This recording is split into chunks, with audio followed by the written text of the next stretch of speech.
Hi, my name's Ben Salter, and you're watching Live on the Lot on Skippy TV.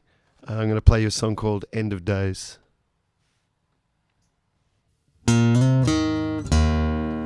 Everybody's talking about the end of days.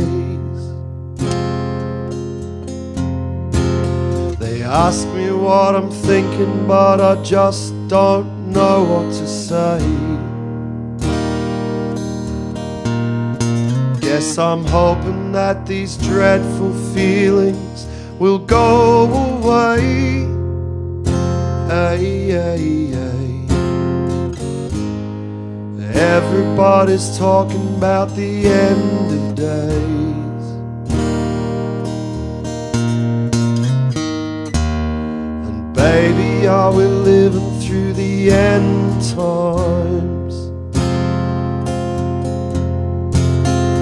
If so, I just want to know your place or mine. I'm up here in the hills trying to make these verses rhyme. Baby, are we living through the end times?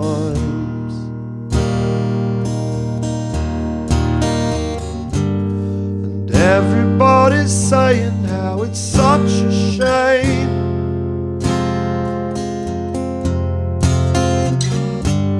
And everybody's wondering if it's too late, or have we sealed our fates? 'Cause everybody's saying how it's such a shame.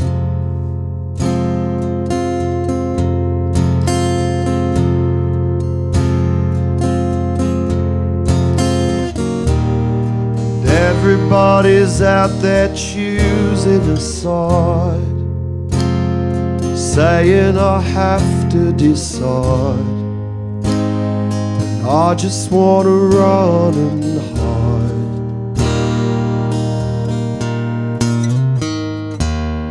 And everybody's out there beating on their chests, and all I want to do is rest. Maybe catch some of the test.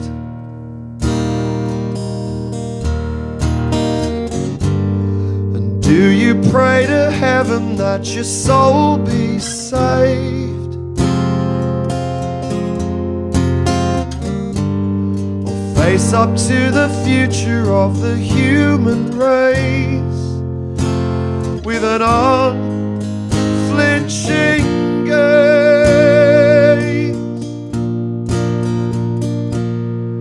Everybody's talking about the end of days.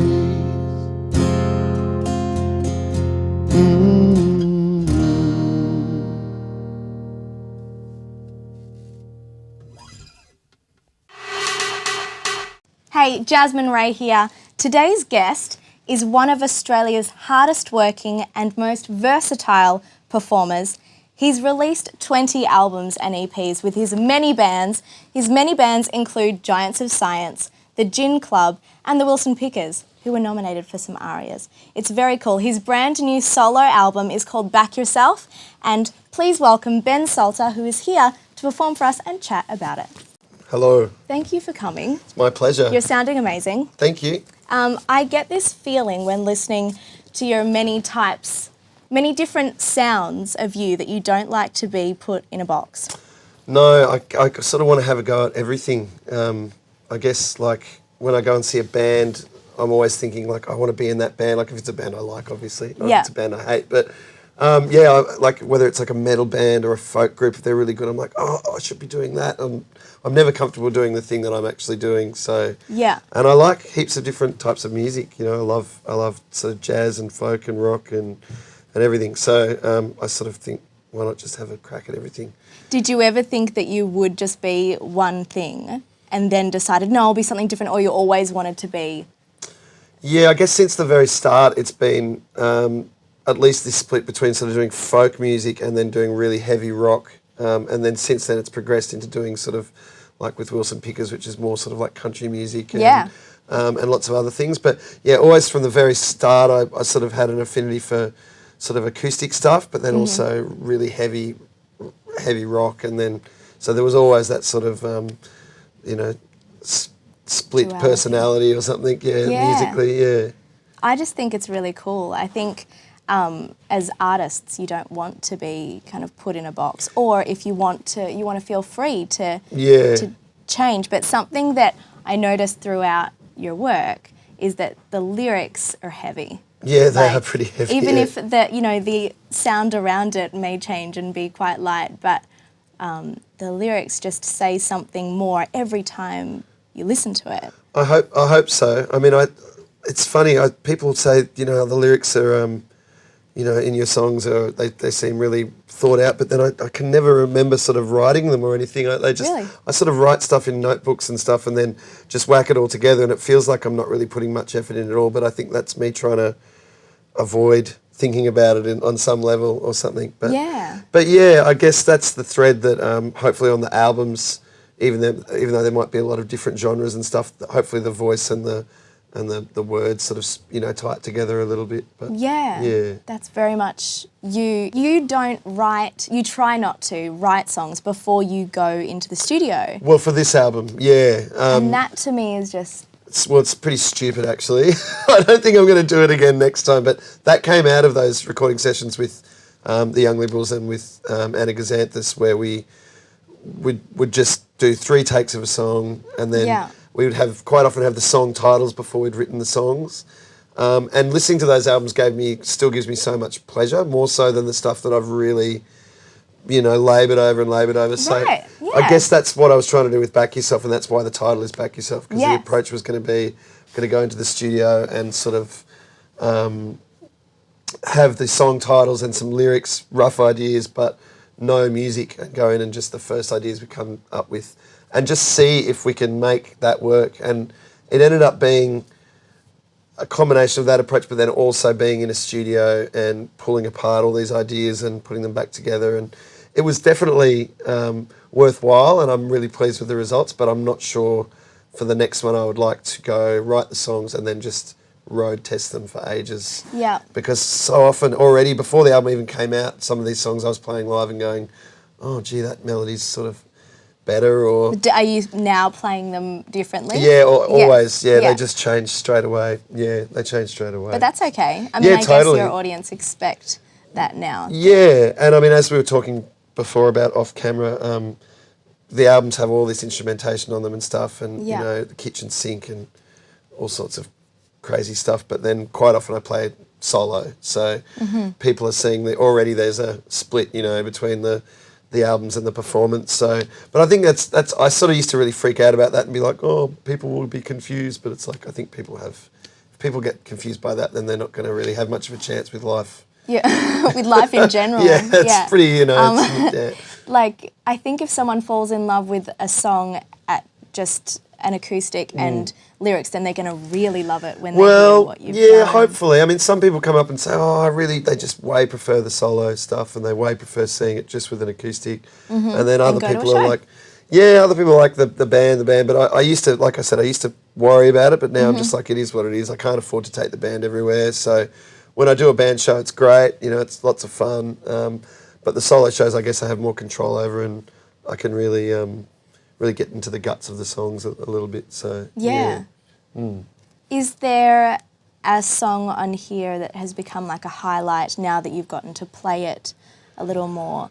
From the new album, well, the song that I performed today, End of Days, I mean, it was the last song I wrote for the album, and I wrote it with Marlon Williams, who's an amazing New Zealand songwriter and singer, But I really loved it when I wrote it, but since I've been playing it live, it's sort of taken on this new element, I guess. It's changed subtly, and so that's certainly been one, and it's interesting seeing how they sort of take on their own life and Absolutely. I loved hearing End of Days solo. It is quite different. Yeah. What was it that inspired that? Was there a particular event or just general current events at the moment? Because it is very...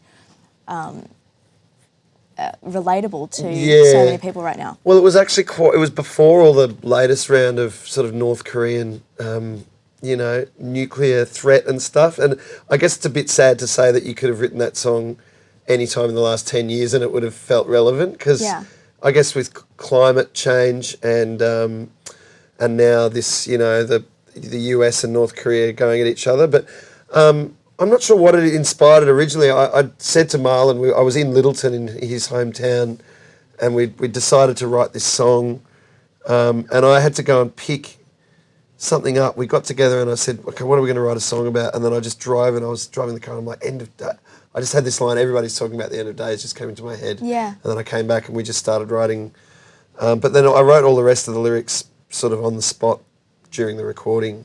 Oh, really? Yeah. So you kind of half wrote it. We wrote the melody and stuff. And, cool. And so I've got this little demo on my phone from in the bathroom, because you always get those great acoustics in the bathroom. Yeah, and the best ideas in the bathroom. Yes. Why? Yeah. I don't know. I'm not sure. I think it's like sometimes it's can be the only time you get to yourself during the day. So, You are performing a lot. I think you've done 150 dates in the last year. Oh, I don't know. I did something like that.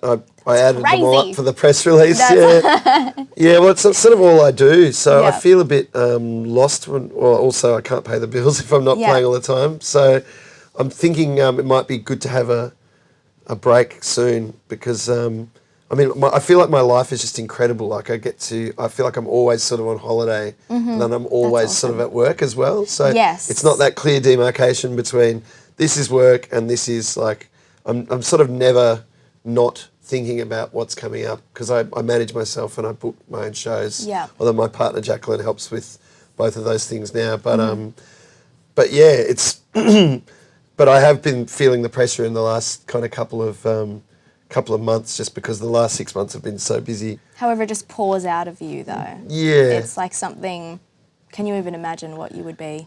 Yeah, not really, no. But we're very lucky. We're very privileged to be able to hear your music.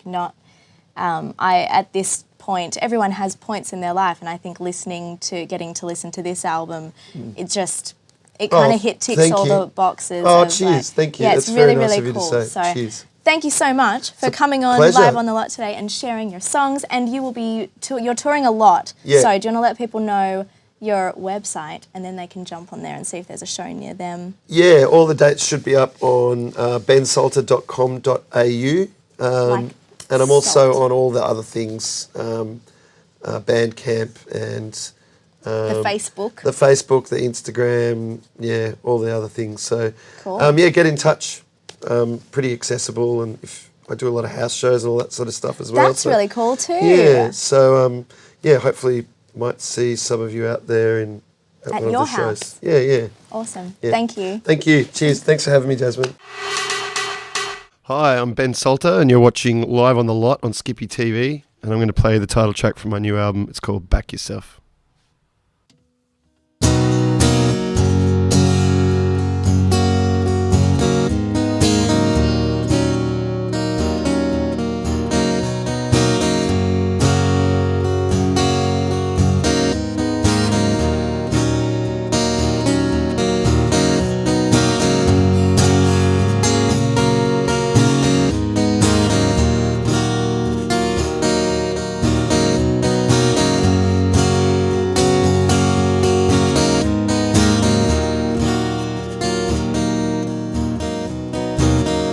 Everybody wants to know the under fire, the mortal glow, recognition, recognizance, and will one ever be oneself again?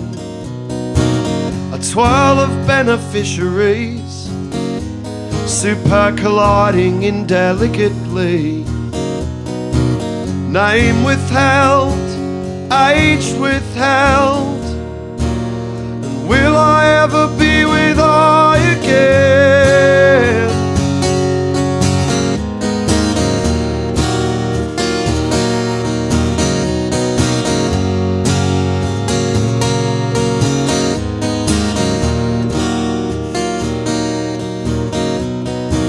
Now we're returning to the fold, and I am learning to uphold my lower jaw, to wrench it shut, 'cause there's just so much that I cannot control. Join the avant-garde and see the world. I know you don't believe a single word, but I am drinking to your health.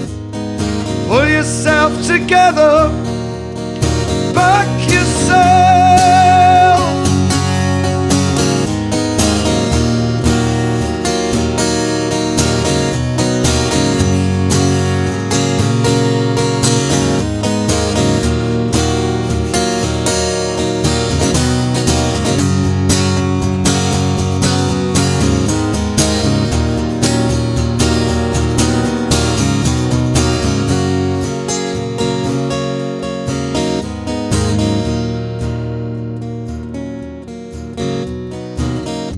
What if I never acquire the objects of adolescent desire? An apartment in the city, any apartment, any city. Once I professed to believe, but now I think that I can truly see people just keep falling off the shelf. Pull yourself together, back yourself.